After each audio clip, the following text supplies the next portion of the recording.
Arafo mu nyama kwaba eba Royal TV eso emra so se kase aboabo no ewo akankasem nyina yede ebremo na ensem yede ba no dedi makotire no ebi eni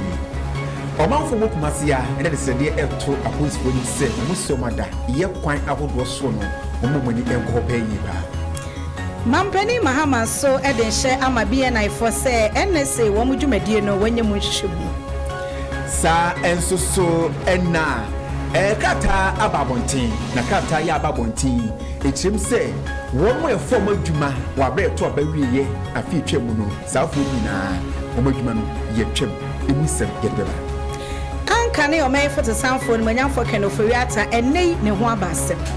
weni sem bi ka ho enya bon bede ye de eba somo Royal TV Royal News eso midinde osei akwasi sheho mene nana amasewa amwaben ebusiafo kase no enchechemu eni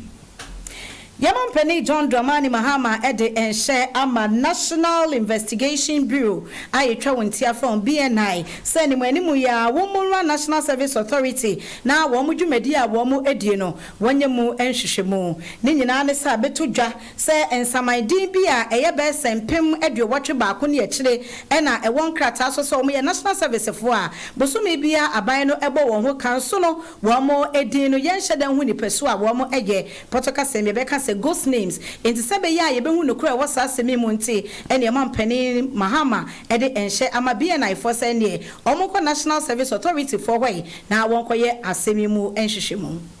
Special Prosecutor Yerakisi Ejaben ene Afren Central for eden sama wodo pina ena ato ye nimu efa ne dwumadi abodie say Special Prosecutor no na wode atudwa ese anka ne oman foto sanfo onmonyamfo ken Ofori Atta ene wa hyese ba bia owura no obi abehuni bia no woman kwan na wonche no na wonfa ne mra empanimfo na womo enye ne mu enhwehwemu ne nyina ne se osenkrata egu na nimu no edi adanse se yewura ken Ofori Atta enema bebre hono mu a waya ammo wo meyi na wabo meyi kenti sebe ya ono Special Prosecutor wonom se proye ne ketase hye obeboa me yetu ase no wanya ne ma bia ekyerese wowura no enam ne nsa so amasa ne mani bia senti no enne wo hwehwe no se womra na wo meyi ensem ano reported medical letter transmitted through his lawyers to the OSP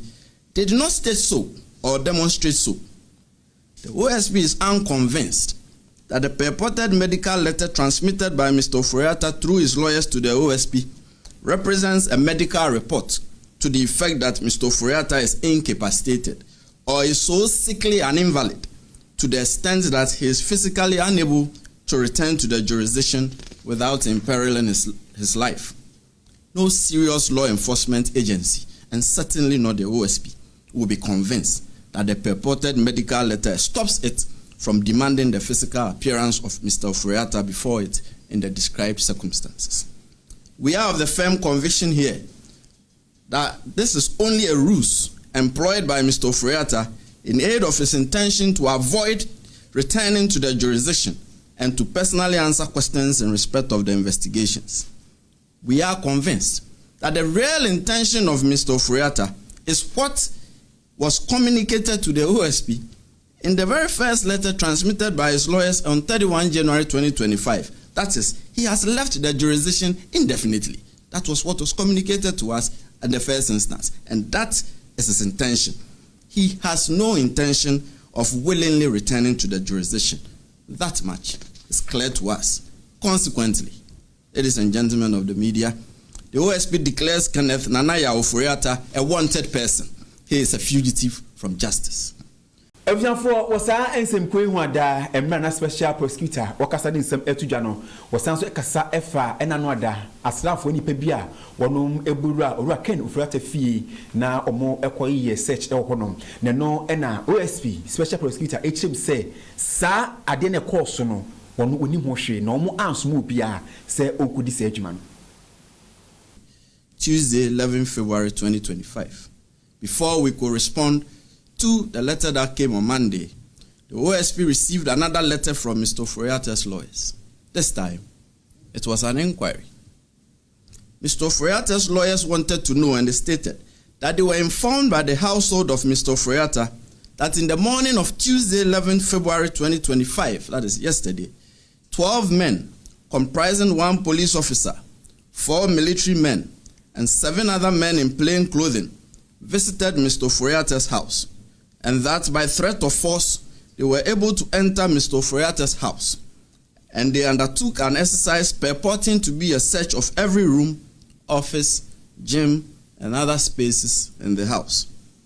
Mr. Ofori Atta'S lawyers then inquired if the OSP could confirm that the actions of the 12 men were the instance of the OSP, so as to enable them to decide if a complaint to the police would be unnecessary. Mr. Ofori Atta'S lawyers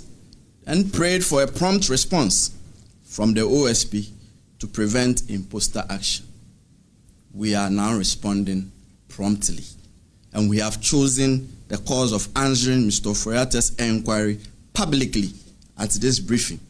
considering the circumstances surrounding the purported raid at Mr. Ofori Atta'S house, media reportage of the purported raid, and in light of the reckoning that some media houses have stated emphatically that the OSP was behind the purported raid, and in light of the reckoning that the purported raid is being made to appear as if it was some untoward action by the OSP stemming from some contrived vendetta held by the OSP against Mr. Ofori Atta'. So, here we go. And this is our response to Mr. Ofori Atta' directly, but through you, the media. Mr. Ofori Atta', the OSP did not raid your house on Tuesday, 11 February 2025, or on any other day. Mr. Ofori Atta', the OSP did not cause any persons, however uniformed or bedecked, to raid your house on Tuesday, 11 February 2025, or on any other day. Mr. Ofori Atta', that could not have been the OSP, and that is not our style. If the OSP enters your premises, you will not be in doubt as to whether it was the OSP that had come there, and your lawyers will not have cause to do an inquiry ascertaining whether it was the OSP.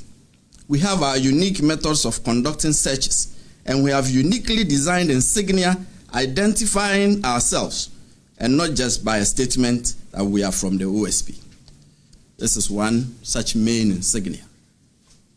A person cannot just show up and say they are from the OSP. It's cheap, anyone can say that. But when the OSP enters your premises, you will definitely know by our insignia, our methods, and the way we identify ourselves that this is the OSP. Yetwa ensemne so ede amao enwa da ene ebo etefo amane se Council of Elders womo ena womo ebua etu mampani efo ana Council of State no mantembia eyi womo ede enti enwa na abato commissioner hyehyɛ mu no asante mantema sei na wasi etime to aba ne yanso yenya bobi a obegina ya na mu no watu mampani efo na ebra abato no ekoso no yebo yetefo amane se basabasa yekoso na mso mansentrofo bi kra yede yensa ekeka womo na aseminti ena anopei enkra ababekan Royal News yensa echiremu a pani a wono ena wodi asante mantama say post sadom no animo na Ashanti Regional Police Commander DCOP Frank Abrakwa abeto dwase ni dibra ekita no sir regional commander no ene yaje fini nsemu a yatabire no ene fi mantama sei ede ne konkran se wonko na wonko di dwuma e honom krata ne kiremu a womo susu se enra empanifo na se bambofo a womo ena ne wose womo kobo ban no wono ne di wanimu enti se ye anam ne nsaso na basabasa yetime ba yenti no na enni kwan se yama ne tena ha se etu ane dwumadie so ebiem. Yetu ansem no so a yentu aso free omanpanyin akache krata bi from omanpanyin akache aba monten so ya krata ya bay Chief of Staff Urajo Zebra ne nsa ene hyase na krata no nyina ekasa ede efa wono a yetu aba ewieye afi twemu December 7th no na yefa wono enwuma no krata no echese safo ni nyina onwuma no ye twem ye yuma firma omo entoa so enye adwuma no ebiemu enam so makrata no echim se wonom ede etu nwumakuo ahodo nyina ye aban nwuma ehye aban ase se obi bia safo no bi kane aban wo fira konya so efa wonom ewo mra eto abawe December 7th no safo nyina no omo adwuma no ye je from nsema omo tumi ntoa so enye adwuma biem se aban adwuma ni ewo Ghana ha na empanyifo echirem se we emu ama amamu mapa enkoso ewoye omanyi emu enti omo kyemu a saa abanyuma no mpanyifo nyina omama mu hwebe busumi de to so du enso se omofa enkrata e fasanse mu nyina enfa mro mo no ru adro zebra ni mpanyifo ono mtenase na bonom enhwem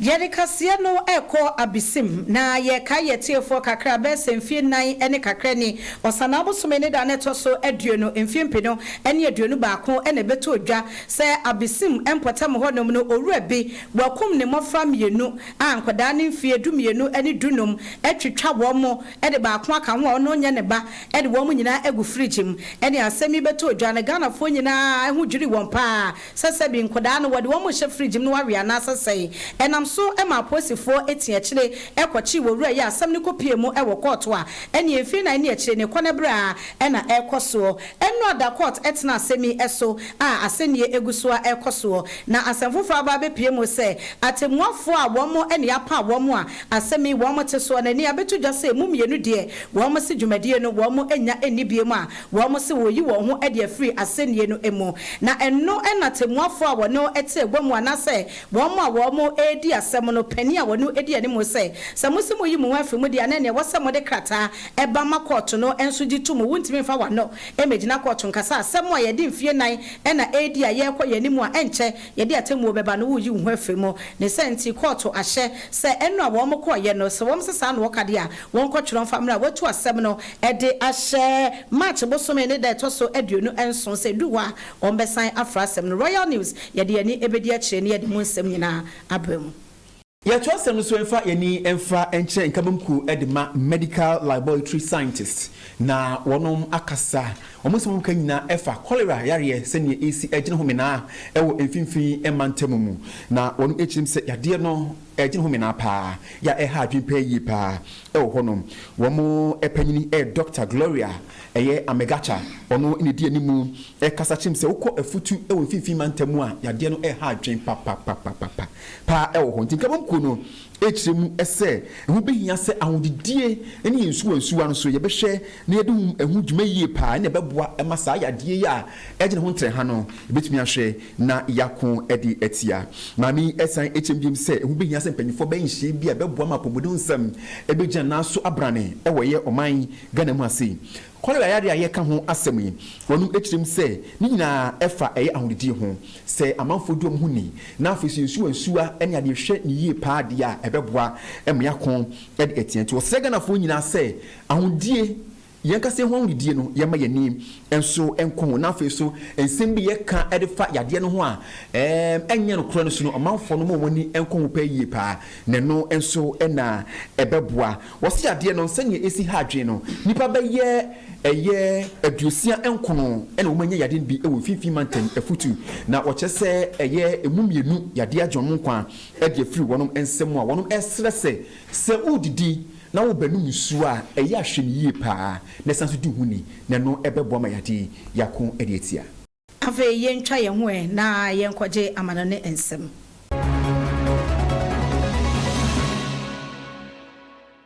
ya umakwaba afia manene nsema yensaka ene yede to akase so ede amamo yede yani echiremu ewo Mozambique na enkra yensaka ede fe ho echiremu asese awoho a wom kobo won ho adwa ewo Mozambique ebeka ne se refugees ni nyina sese wom nyina edwane ama ya maya wodo bi a wom ni Mozambique ebo ahye etese malawi nom ene wom edwane ede akohonom ni nyina ne se ntokwa ama ne hom ne so ewo Mozambique amatmamufo na akra no wom ho ehehia wom a wom krepe baby edwane akwakote enti se bitimemu ni dwane a na wo hoho a wo waba bebo ho adwa e na betena honom enti awoho be se empimiensa ene akire ene ne wo madwane akwakopiem e wo Malawi enkrai Malawi soafo a wono ene wo hye awoho ene wona wabebo wo ho adwa from refugees no wo ye wo mo commissioner ye Rabi Stone ena edibeto justice sei ne nsa kanipa be se empimiensa ene akire wo mo nyina akire mu ane ekoso Mozambique enti ene wadwane abeto a Malawi fo